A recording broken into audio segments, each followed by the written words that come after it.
So it's normally 50-50 roughly by volume, and obviously the less water you add, the thicker it's going to be. What I'm going to do quickly is just make a little wall around here to retain the alginate, because it obviously has a tendency to spread. Yeah. And that'll be kind of chasing it. And once your fingers are covered, I can't see them. So if I make a wall now, then it just kind of stops the flat 1 leg too far. But this is 4 legs thick. There's no point making it too thin, otherwise it doesn't work.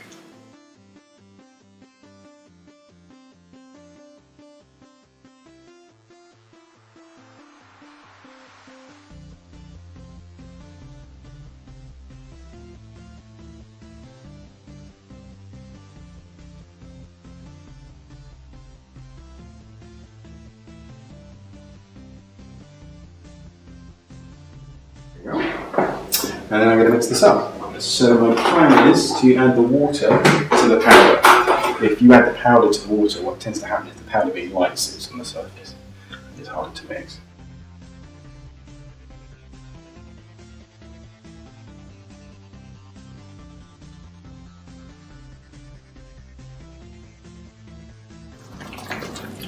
And it's very important you mix it thoroughly. And if it's too thick, you can add a bit more water. If it's too runny, add a bit more powder.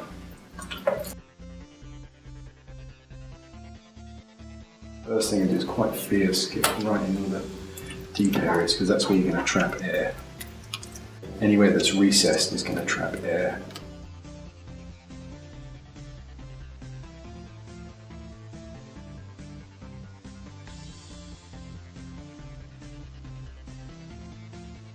But obviously being gravity is going to kind of pull it out, so it's thinnest on the top. So I need to make sure I kind of keep some back.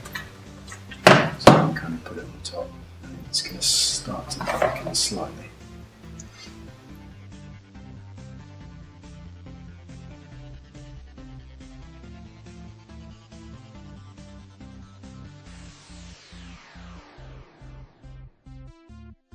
So that's set now. It'll get a little firmer. I can go straight on the bandage now. And it's really important to massage out any air bubbles, so make sure it's in contact. There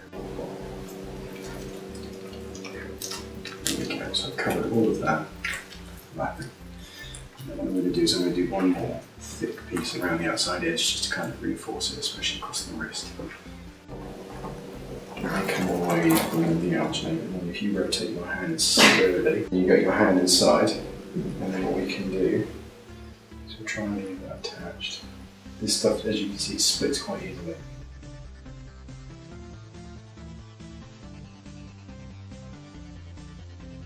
Should be able to wriggle them out. Ah. There we go. It's like being stuck in the ice. Hand solo.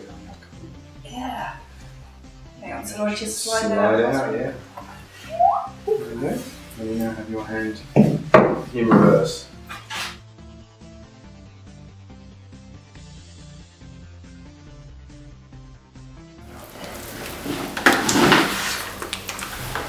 So you don't want it too runny, because if it's very, very runny, then there's not enough plaster in it, so it's not very strong because it's mainly water.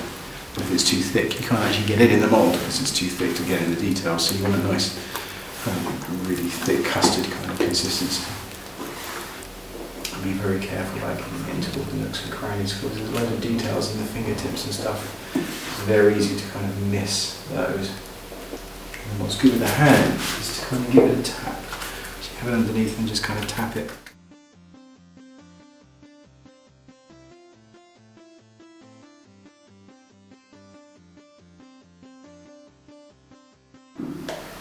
So I'm going to fill this hand up. Like I said, I'm going to overflow it over the fingers so that there's like a load of plaster on the back, and that'll hold the fingers together then. So obviously when they're loose, they can kind of snap off. You can flex this stuff, so like I said, it does flex still. So you pull off your bandage. So we don't need that anymore, it can go in the bin. Alginate off. If you're very careful, you could, in theory, get another cast out, but this stuff does split very easily, so we can put it all away. And cast it in our hand. There we go. So you can kind of pick those bits off, and there's little air bubbles there that kind of pick off. But little tools can scratch those out. But that's pretty much perfect, really. There's a tiny little air bubble in the fingertip, but nothing serious.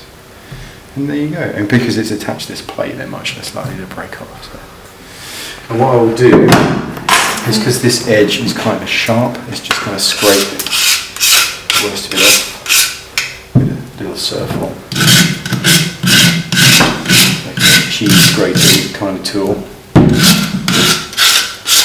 Being careful to not scratch on the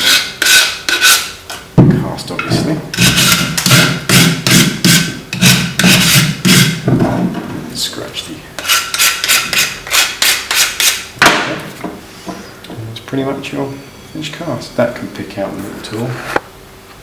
But yeah, one hand.